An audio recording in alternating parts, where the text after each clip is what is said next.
नमस्कार दोस्तों। जैसा कि कोरोना काल को पिछले 1.5 साल से हम लोग देख रहे हैं, हमारे काम धाम जो टूरिस्ट लाइन से हम लोग जुड़े हुए थे पूरी तरह से बर्बाद हो चुका है। लेकिन ना तो केंद्र सरकार के और ना ही राज्य सरकार के कानों पर अभी तक जू रेंगी है, ना ही हमारे व्यापार जो ख़त्म हो चुका है उनके बारे में कुछ सोचा है। तो मैं दोस्तों से अपील, दोस्त वो जितने भी कार टैक्सी जीप चालक जितने संगठन बने हुए हैं, जितने ड्राइवर यूनियन के संगठन बने हुए हैं, आप सभी से निवेदन, अभी नहीं तो कभी नहीं, ये एक अपील और राज्य सरकार और केंद्र सरकार को चेतावनी।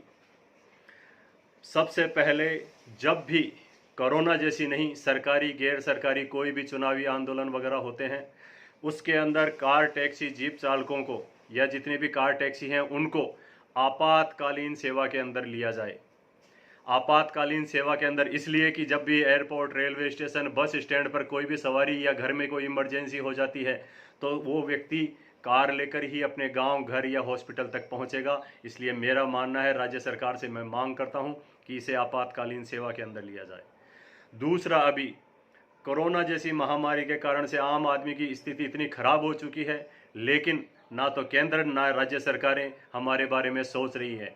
जिस तरह से किसानों को जब ओलावृष्टि हो जाती है, अकाल पड़ जाता है, तो उनको मुआवजा दिया जाता है, उचित राशि दी जाती है। तो हम भी ये मांग करते हैं कि टूरिज्म का बिजनेस बिल्कुल ख़त्म हो चुका है, तो कार टैक्सी जीप चालक जितने भी संगठन हैं उनको आप आर्थिक पैकेज दें, उनको आर्थिक मदद दें। ये राज्य सरकार से मैं मांग करता हूँ। ड्राइवर बंधुओं के लिए, चाहे सरकारी हो या गैर सरकारी, जब भी ड्राइवर बंधु राजस्थान सरकार या केंद्र सरकार की ड्यूटी निभा रहा होता है और अगर उनके साथ में कोई हादसा हो जाता है तो उस समय पूर्णतः केंद्र सरकार और राज्य सरकार जिम्मेदार रहेंगी, जहां पर भी चुनाव है, सरकारी गैर सरकारी आंदोलन है। तो मैं ये मांग करता हूं राज्य सरकार से भी कि जब भी किसी ड्राइवर बंधु के साथ गवर्नमेंट की ड्यूटी निभाते हुए अगर कोई दुर्घटना हो जाती है तो उसके परिवारजनों को 50 लाख रुपए मुआवजा और एक परिवार में से किसी व्यक्ति को सरकारी नौकरी, ये आप ड्राइवर बंधुओं के लिए करें। एक छोटा सा निवेदन राज्य सरकार से, जिस तरह की आपने अभी चिरंजीवी योजना चलाई है, तो मैं चाहता हूं कि ड्राइवर बंधुओं के लिए भी आप एक ऐसी राज्य सरकार के द्वारा पॉलिसी लेके आएँ। कम से कम 500-700 रुपये साल के हिसाब से उनसे लें, लेकिन दुर्घटना अगर कहीं पे किसी ड्राइवर बंधु के साथ में हो जाती है तो उसके परिवारजनों को उनके जाने के बाद में आर्थिक मदद मिल सके। जीवन बीमा पॉलिसी ऐसी कोई आप लेके आए राज्य सरकार के द्वारा। मैं मुख्यमंत्री जी से खास करके इसके लिए निवेदन करना चाहूँगा कि आप ड्राइवर हितों के और उनके परिवार के लिए ये एक छोटी सी पॉलिसी जरूर चालू कर। आज दिल्ली सरकार पिछले कोरोना काल से लेकर आज तक जितने भी रजिस्टर्ड ड्राइवर वो बंधु हैं उनको आर्थिक रूप से मदद दे रही है, लेकिन हमारी राज्य सरकार आज तक इस पे हमारे को, हमने बार बार ज्ञापन दे दिया, सीएम हाउस से लेकर के, परिवहन मंत्री से लेकर के, सीएम सेक्रेटरीट में सभी को ये जानकारी दे दी, लेकिन किसी तरह की आज तक हमारे द्वारा, सरकार के द्वारा कोई गाइडलाइन जारी नहीं हुई है। 26 तारीख को भी मैंने सीएम हाउस में बात की थी। मैंने कल फिर वापस सीएम हाउस में बात करके अपनी जानकारियों से अपनी जो परेशानियां हैं, पूरे राजस्थान के अंदर जो परेशानी चालक बंधु और मालक बंधु के साथ में आ रही है, उनके बारे में अवगत कराया, लेकिन राज्य सरकार के द्वारा अभी तक भी कोई निर्णय नहीं लिया गया। अगर राज्य सरकार इन चीज़ों पे, हमारी मांगों पे ध्यान नहीं देती है तो आने वाले टाइम के अंदर पूरी तरह से सरकार का विरोध किया जाएगा, चाहे वो कांग्रेस सरकार हो, चाहे बीजेपी सरकार हो। आर्थिक मदद जब तक इन ड्राइवर बंधुओं को नहीं हो जाती, मैं राज्य सरकार से मांग करूंगा कि आप जल्द से जल्द ड्राइवर बंधुओं के लिए कम से कम आर्थिक मदद शुरू करें और उनके परिवारजनों को खाद्य सामग्री पहुंचाने का काम करें। दूसरा, आज राजस्थान सरकार जितने भी गवर्नमेंट विभाग हैं उनके अंदर, संविदा के अंदर जो टैक्सियां लगी हुई हैं उनके अंदर 3 से 5 साल का समय लिया जाता है।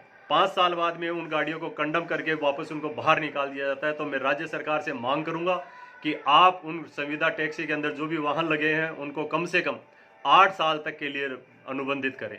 8 साल तक वो गाड़ियां सरकारी विभागों के अंदर लगी रहनी चाहिए, क्योंकि 1500, 2000, 3000 किलोमीटर से महीने में से ज़्यादा गाड़ियां नहीं चलती हैं। राज्य सरकार से मैं पुनः यही कहना चाहूँगा, जितने भी कार मालिक हैं उनके लिए आप आर्थिक पैकेज राज्य सरकार के द्वारा घोषणा करें। ड्राइवर बंधु हैं उनके लिए आप आर्थिक रूप से मदद दिल्ली सरकार की तर्ज पर 5-5 हज़ार रुपये, जब से कोरोना काल लगा तब से लेकर आज तक।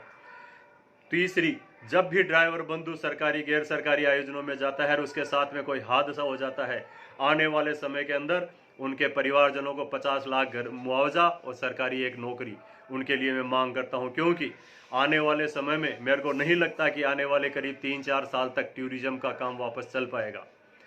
और जितने भी ये टैक्सी कार जीप वगैरह चलती हैं, इनको आपातकालीन सेवा के अंदर लिया जाए। राज्य सरकार के आदेश होने के बावजूद भी पुलिस विभाग के द्वारा जगह जगह पर रोक के चालान किया जाता है। क्या राज्य सरकार का फंड बिल्कुल खत्म हो चुका है? जो गरीब ड्राइवर बंधुओं को, उनको जो 2000 की बुकिंग लेके जा रहा है, उनका 7-7, 8-8 हज़ार रुपए के चालान हर नाके पे मोड़, राजस्थान की हर नाके पे रोक के उनको चालान कर दिया जाता है। ये कहाँ की इंसाफी है? एक तरफ तो राज्य सरकारें, दूसरी सरकारें हैं वो मदद कर रही है, आप हमारे से लूटने के लिए लग रहे हो।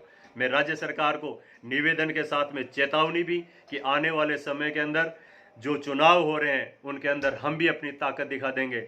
अगर आपने जल्द से जल्द इन पे फैसला नहीं लिया तो कुछ ही समय में बाद आज राजस्थान सरकार मुख्यमंत्री निवास के अंदर 7 दिनों के अंदर अंदर पूरे राजस्थान के अंदर जिला जयपुर जितने भी जिला कलेक्टर हैं उनको मुख्यमंत्री जी के नाम से ज्ञापन दिया जाएगा। ज्ञापन के बाद भी अगर कोई कार्रवाई या आश्वासन या पूर्णतः लिखित में हमारे को कोई आदेश नहीं मिलता है तो आने वाले समय के अंदर राजस्थान सरकार का हम पूर्णतः विरोध करेंगे। चक्का जाम करने की नौबत आई तो पूरे राजस्थान के अंदर चक्का जाम करेंगे। मैं पुनः सभी संगठनों से, चाहे वो कार टैक्सी चालक बंधु हो, चाहे वो टूर ऑपरेटर हो, चाहे ड्राइवर बंधुओं के अलग अलग संगठन बने हुए हैं, लेकिन अभी नहीं तो कभी नहीं दोस्तों, ये हमारी परीक्षा की घड़ी है और इसके अंदर हमें कंधा से कंधा मिलाकर एक दूसरे का सहयोग करना है। आप सभी लोगों से निवेदन और राज्य सरकार से पुनः एक बार आप हमारी मांगों पर गौर करें। मुख्यमंत्री जी के नाम से सभी जयपुर जिला कलेक्टर को पिछले आने वाले 7 दिनों के अंदर हर जिले के माध्यम से जितने भी संगठन बने हैं उनको मुख्यमंत्री जी के नाम से लेटर, उनको ज्ञापन सौंपे जाएंगे। धन्यवाद दोस्तों। मैं राजस्थान से दिलीप सिंह मेहरोली।